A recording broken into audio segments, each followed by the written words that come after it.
I've been getting a lot of questions about the law of assumption and self concept because self concept is something that I teach, but not like a lot of the questions that I'm getting.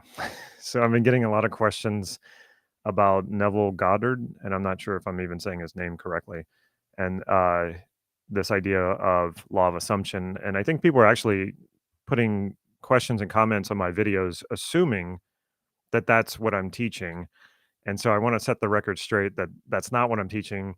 And the problems that I have with the law of assumption and some of what Neville Goddard is what taught, so I can distinguish between the two. And I looked into it only because people keep asking me about it. And what I found is there's kind of almost a religion going on here with his teaching. Now, I know that not everybody approaches it with that religious mindset. But some people are, and some people are making a lot of assumptions, and that's no pun intended. A lot of assumptions about the truth about this concept. And I think it's actually creating a lot of problems. Now, I'm going to go into this and explain, obviously, that the problems with the law of assumption. And I think some people are watching simply because they believe in it and they want to hear what someone has to say about the problems, almost ready to attack it or ready to attack what I'm going to say. Now, if you feel triggered by what I'm going to talk about here, I really recommend that you go in and a little deeper into yourself and ask yourself what that is about. Because the when people are triggered, what they are feeling is they're feeling attacked.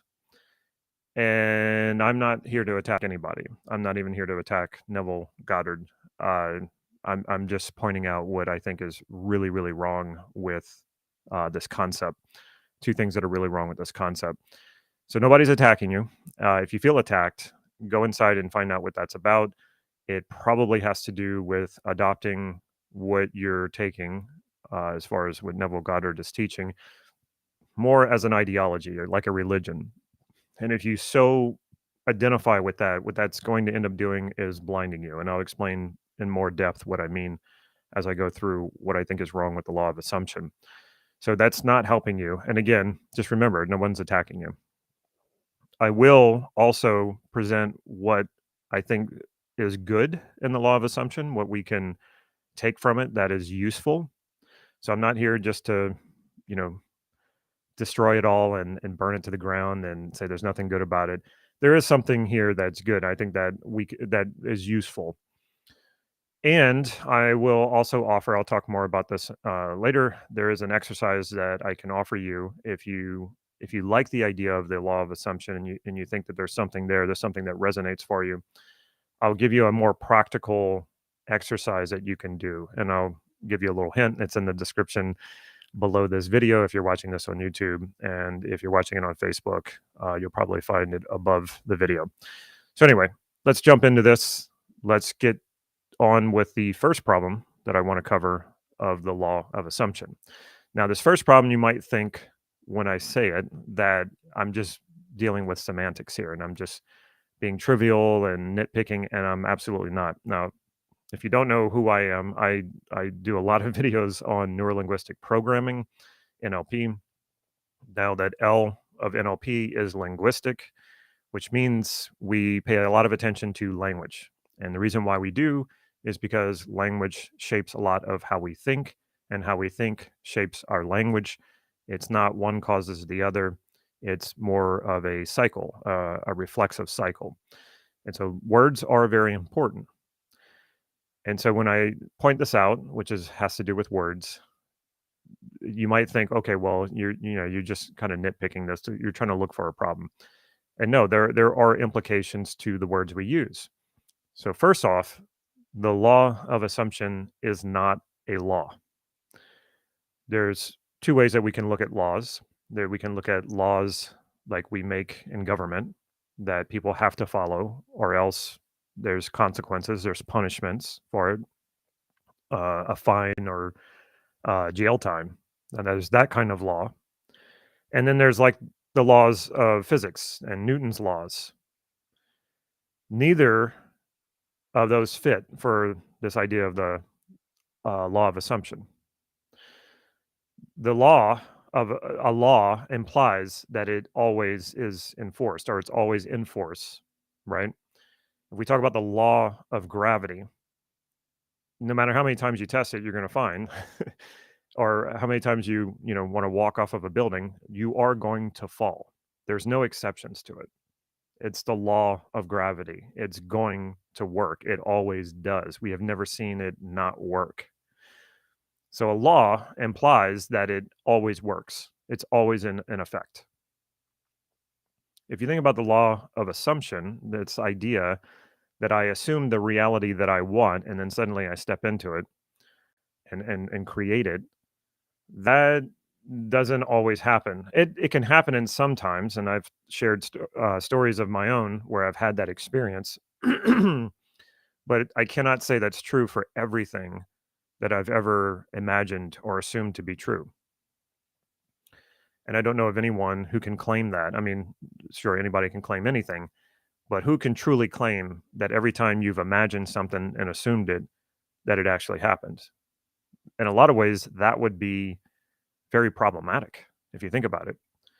If you think about someone who is on a plane and there's a lot of turbulence, and the person starts assuming and imagining the plane crashing,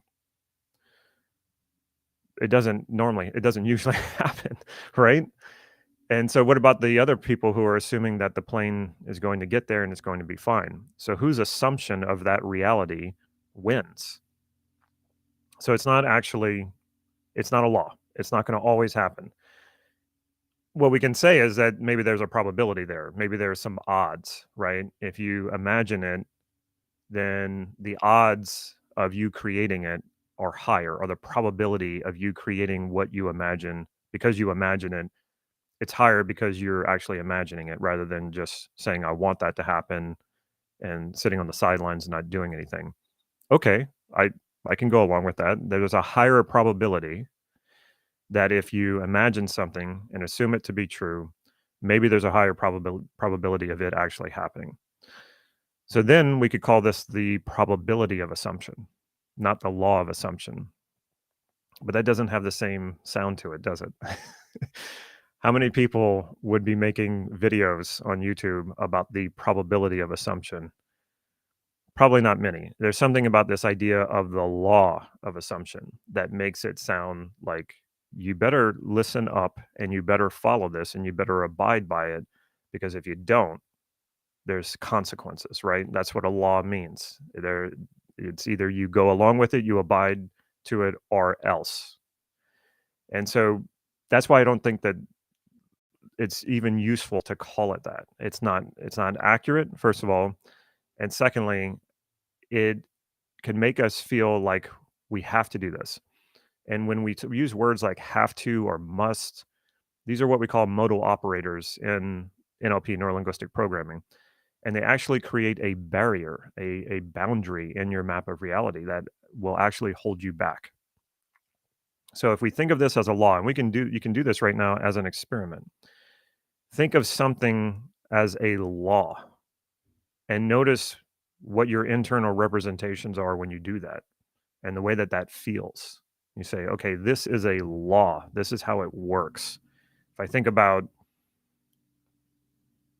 you can use anything like, we'll just focus it on this. What you imagine and assume will happen, and that is a law. And so think about that. And so that also includes all of your fears, right? That includes all of the things that you don't want to happen because we do make assumptions about that and we do use our imagination. Without our imagination, there's a lot of things that we would never fear because most of our fear is rooted in our imagination, things that have not happened yet. But think about that as it's a law that if you imagine it and assume it, that it's going to happen. That can be a little scary.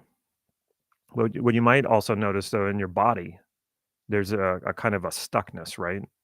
A rigidity to that. Now think of it now, the same exact thing as a probability. If I think this, if I focus this way, if I imagine things this way, there's a certain probability that it will happen, which also means that it might not happen. Notice just how that feels in your body when you think about that same thing that way. One way is as a law, and then one way as a probability. It feels different, and your internal representations are going to be different. There's going to be more movement, there's going to be more flexibility, more adaptability. And so we don't want to get stuck in thinking something is a law and that this is how it is and there's no other way when it's really not how it is. That rigidity will actually get it in our way. So it's not just a semantic thing. There is no law of assumption. It's not a law. Okay, so that was the first problem. The second problem, well, let's turn to the law. I have it pulled up right here if I can find it. So it's basically what we assume to be true, we call into our reality. The law of assumption uses imagination as a catalyst for realizing our dreams and aspirations. It says that we can imagine, it says that what we can imagine, we can create. Okay.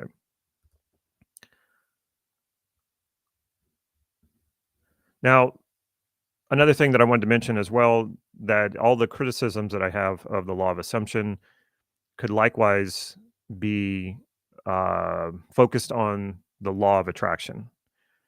When I started looking into the law of assumption, because people kept asking me about self concept and was I teaching Neville Goddard stuff, um, I found really very little difference, very, very little difference in the law of assumption and the law of attraction. The law of assumption is basically the law of attraction, just with the added element of assuming it to be true. And I get where that little extra bit can feel a little bit different. So okay, fair enough. But really, it's basically the same thing. This idea of, well, I imagine it, and then it happens, which again is actually a pretty scary idea if that always happens, and we know it doesn't because it's not a law.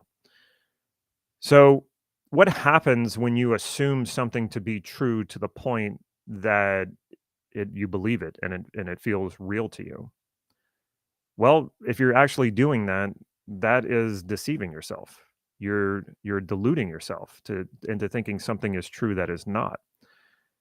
And I have talked to people about this where they're okay with that. Like it's sort of like the ends justify the means. Like it's okay to lie to myself and believe something is happening that's not actually happening because that's eventually going to get me there. Now that might feel good in the moment. Like you can actually use your fantasies kind of as a narcotic. You can fantasize to the point and assume your fantasies are true to the point where you can delude yourself into believing them. And that might give you a good feeling. And what that good feeling, when that good feeling happens, you might assume that that means you're vibrating on that frequency that they talk about, which is also just a metaphor. Not, I don't think it was ever really meant to be taken seriously or literally. And so you might go, okay, well, I'm vibrating on that frequency. But no, actually, what you're doing is you're sort of inducing a kind of a narcotic uh, effect on yourself using your imagination. So you're kind of getting drunk on your own delusions, and this is not healthy. I mean, any therapist, any psychiatrist, psychologist would tell you that this is not healthy. Now, it's great to have peak experiences, accomplish something, be successful at something, and you get that rush of endorphins but that's real. That's like actually happening. You're responding to something that's actually happening, not something that's just happening in your imagination. And so I have met people and I've been in a lot of, trainings that I've attended and even sometimes when teaching something where people will say, no, this is how it works. This is, we want to assume these things to be true, then it feels good. And when it feels good, you know that you're doing it right. And they kind of just live in these fantasy worlds. What happens though, eventually there will have to be a reckoning. At some point, you will have to you'll come into contact with reality because something will happen that'll say, okay, you gotta realize your bank account's empty. I know you're assuming that you're a millionaire, but you don't have any money, so you can't pay the bills, and you're getting evicted from your apartment, or so that there at some point the reality hits. Now, I had a person, and this was more of a law of attraction argument that I was having with someone. This person was trying to tell me that they had become an expert guitar player because they just believed it. They made themselves believe that that's what was actually happening. And he went on and told me that's how he became an expert guitar player. He went from not knowing how to play guitar to being like this expert. Now, I had no way of verifying if he was actually an expert guitar player. There was no way. He didn't put any content online, so I couldn't go and look at it. But he's just claiming that. And so I said, okay, well, let's assume that's true. Let's assume you started off not knowing how to play guitar, and you decided that you were going to assume that you were already an expert, and then lo and behold, a year later, you're an expert guitar player. And I said, okay, I'll assume that that is true. Well, if I assumed right now, and I don't play guitar, I don't know music, but if I assumed that I was an expert guitar player right now, that I could play, as good as some of the top people, I would never then practice the basics, because that's not what an expert guitar player does. You don't practice, what a person who's just starting out would be practicing, right? It's like if you were learning a language, I could assume that I know, let's say, Russian. I don't know Russian. But if I assumed that I could speak Russian fluently, I certainly wouldn't be practicing, how to say basic sentences. I would be deluding myself into believing I'm already an expert, therefore I don't need to practice those things. And so I told this person, at some point, you had to acknowledge that you were not an expert so that you could start with the basics of learning how to play guitar.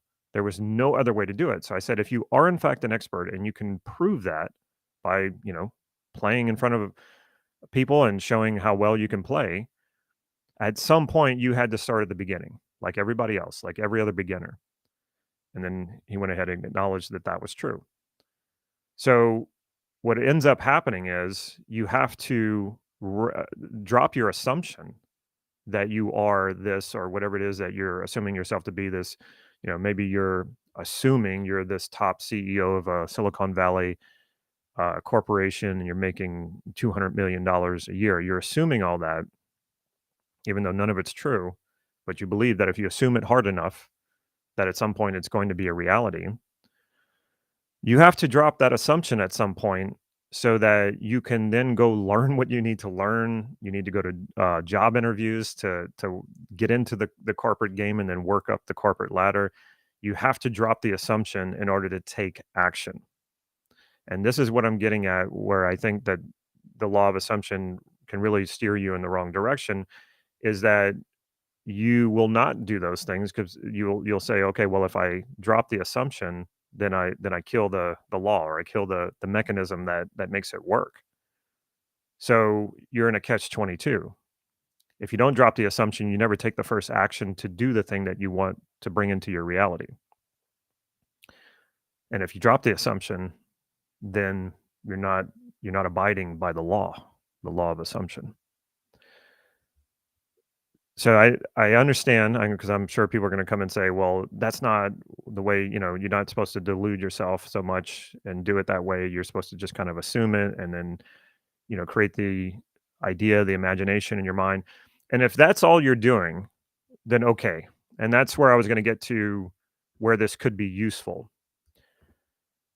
What I just want to say, that the way of going about it, like it's an ideological belief, and that it's a law, that's where it steers people in the wrong direction. But if you can let go of that and realize it's not a law, and it's more like a practice or an exercise, then I think you can get some usefulness out of this. And there's something that we use in NLP to do something very similar, and we call that the as if frame. So people will say something like, well, I can't succeed. I can't do this. I can't do that, which is, like I said, a modal operator. It's a boundary in your map of reality. And then we'll say something like, as an NLP practitioner, I'll say something like, well, what would it be like if you could? What would it be like if you could succeed? So what does that do? That gets the person to then use their imagination to see what it's like to access what it would be like to actually succeed. So get beyond to use your imagination to get beyond your boundary, beyond this limitation. So you get to access more information. And so what happens is if we're stuck right now, we're like, okay, yeah, I'm failing. I can't, I can't succeed. What we're doing is we're paying attention to a certain scope of reality. It's not the only scope, it's a scope.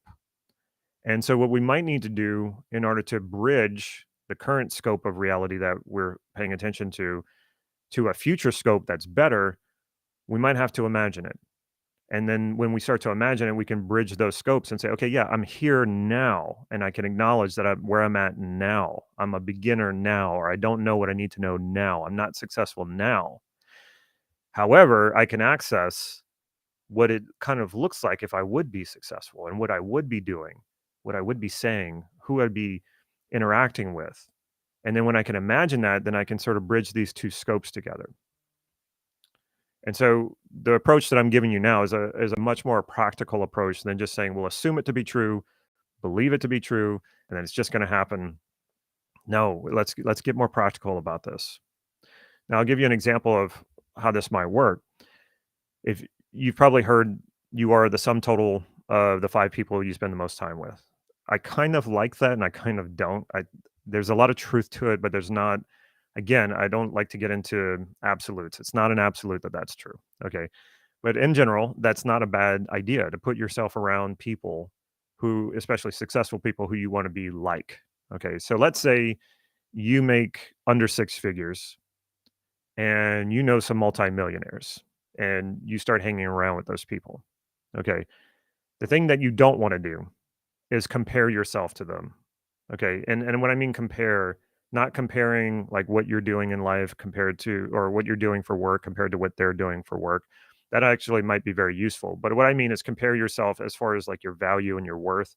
Because when you do that, all you're going to do is create a barrier between you and those other people. And you're going to divide the scopes. The reality that you're living in versus the reality that they're living in, you're either going to be very angry about it or you're going to feel inferior to them when you compare yourself. So don't do that. That just creates a barrier. However, if you befriend these people and you sort of open yourself up to what it is that is their scope of reality, like what are their internal representations? What are their thoughts? What are they thinking?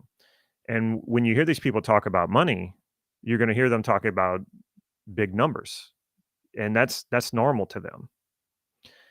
So what you can do is you can start opening yourself up to getting used to that, like talking about money and big numbers and not feeling like it's too much money, or like these people probably demand quite a bit for their services and you might feel like, well, I can't do that because I'm not as good. But then when you start listening to these people and how they talk about it, you start to understand what they're paying attention to, what their scope of reality is like. And what you can start to do is start to bridge your scope of reality with their scope of reality. And now you have access to that. And now it just starts to make more sense to you. And so now it becomes a lot easier for you to step into that. Okay. So I think that's the objective of the law of assumption, is basically just accessing information you don't currently have to help get you to that next level. Okay. And so, like I said, holding that loosely and understanding the practicalities of how that would work is going to serve you much, much more. It also can help get you clarity about what that's going to be like, clarity about what success would be like for you. That's what imagining can help you do.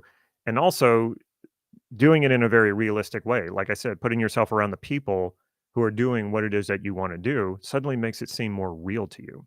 It suddenly makes it more clear to you. And so that's going to help you a lot more in, like I said, bridging your scope of reality with that scope of reality that you want to be living in. It's also important not to make it too detailed.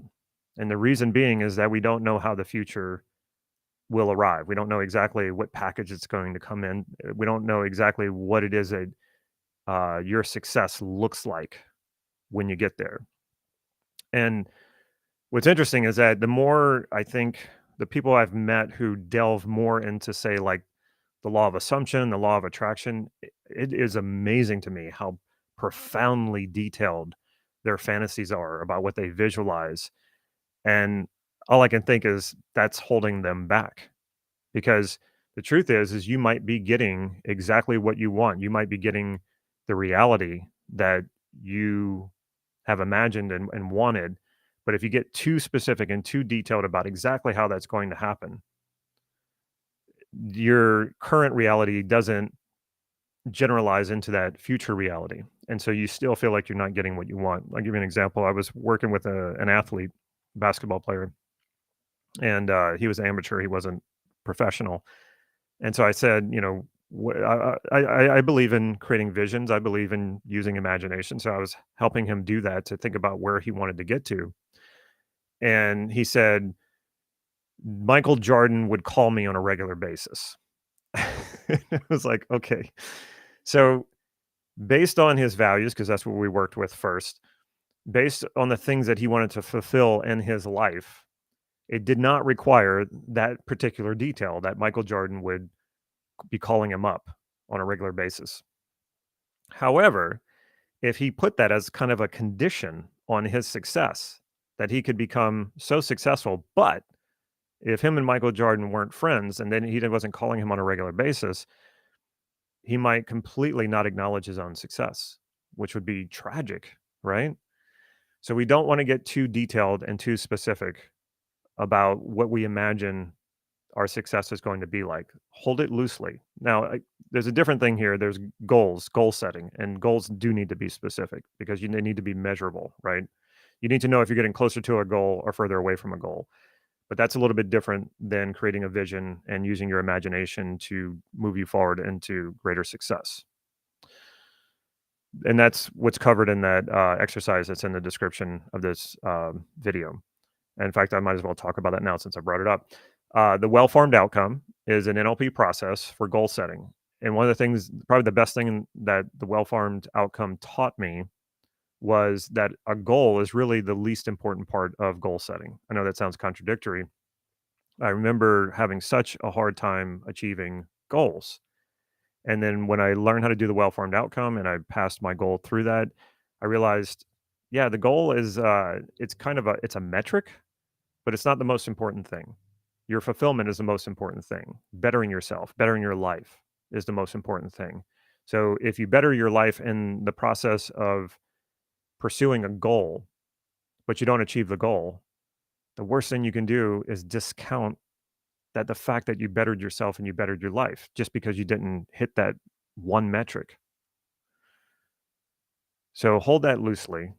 Don't hold yourself to, like, well, if I don't hit the goal, then I'm of no value and it's not worth it and I didn't achieve what I wanted. That's not true. Not true at all. Most of us really enjoy learning. And that's one thing that will happen for sure. If you pursue a goal and you fail at it, you will learn something. And that's a good thing. That's progress. All right. So, in conclusion, the probability of assumption is what I like to call it now, the probability of assumption, not the law of assumption. It should be treated more like an exercise. It's a way of gaining access to possibilities that you might not perceive now. So you're invoking your imagination to access possibilities that don't seem possible right now. And that I agree that that is very useful. But the thing you want to stay away from is treating the probability of assumption too literally or religiously or fundamentally. Okay. It's not a law. It's not a law. Hold it loosely. Think of it as an exercise, and you will get much more use out of it than going at it like, this is a law and this is the way it works and this is the way it has to happen. And I must abide by it. And if I drop my assumption for even a second, then I vibrate on a lower frequency and then it's just going to screw everything up. Relax. It doesn't work that way. All right. So let me see what the comments and questions are here. Some have made Neville into a religion. I know, and I don't think that that serves anyone. You need to consider the bridge of incidents, as he explained. You will be compelled, and synchronicity will take you by the hand, the right teachers, etc. Okay, so again, you're using a lot of metaphor, and metaphors can be useful, but yet if metaphors cannot be applied practically. Okay, so yeah, synchronicity. I don't disagree that I've had that experience so many times, but tell me how to use that in a practical way. Tell me how to apply that in a practical way so that I can make it happen. You can't. And the best you can do is be aware of your values and as much as possible uh, align with your values. And yes, you will feel greater fulfillment. You will feel more synchronicity in life. I can't even begin to tell you how many experiences I've had like that. But it's not through these ways of like, or not through metaphor. There's practical ways to do it, and it doesn't always work. It doesn't always happen, and that's a good thing because I've been depressed twice in my life. The things that I thought, the things that I assumed, the things that I imagined, they didn't come true, and that's a really, really good thing. So there's this is not a thing that you know it's not a law in the sense that it always works this way. I'm an industrial designer, and I've been learning and studying about design since I was 9. I'm still not done with learning. Okay, good. Assuming the feeling is similar to taking an identity or self concept, I think. Assuming the feeling is similar to, not sure what you're referring to. And just to set the record straight, I think I mentioned this already, but what I teach in self concept is a very practical NLP model. It was created by Steve Andreas and is not what Neville Goddard was teaching. Though some of the benefits or some of the, I guess the outcomes of self-concept of changing and transforming at the self-concept level, some of the benefits that I've heard Neville say or wrote, I didn't hear him say it, are the same. Yes, I can agree with him on that. That like the benefits of transforming at the identity level are extraordinary. See, Neville does have other material where he speaks about what if and as if. Okay, some call that the law of association. Okay. I've started calling the principles of association. Okay. Absolutely agree. Wow, this is a good one. Comparison divides appreciation, integrates scope of realities. Yes. I use imagination to create products. Yeah. I mean, imagination is a powerful thing and it can certainly get you out of the stuckness of problems. All right. Well, thank you very much for showing up. I hope you got a lot out of this.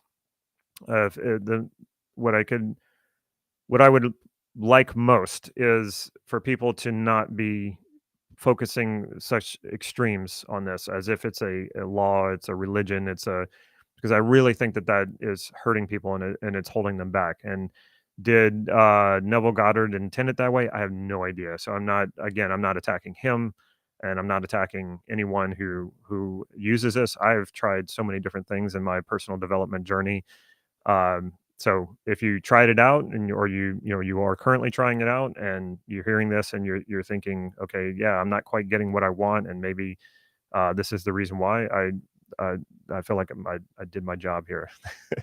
So check out the well-formed outcome in the description of this video. I think it's extremely useful. In fact, I think it's so simple and applicable that people often disregard it and don't actually apply it because people could just go, it can't be this simple, or it needs to be more woo woo or metaphysical or something like that. And it's like, no, actually, this is quite practical and it works really, really well. It's not a law, though, either. There's no well formed outcome laws. It's a practice, it's an exercise. All right. Take care, everybody. I'll see you next time.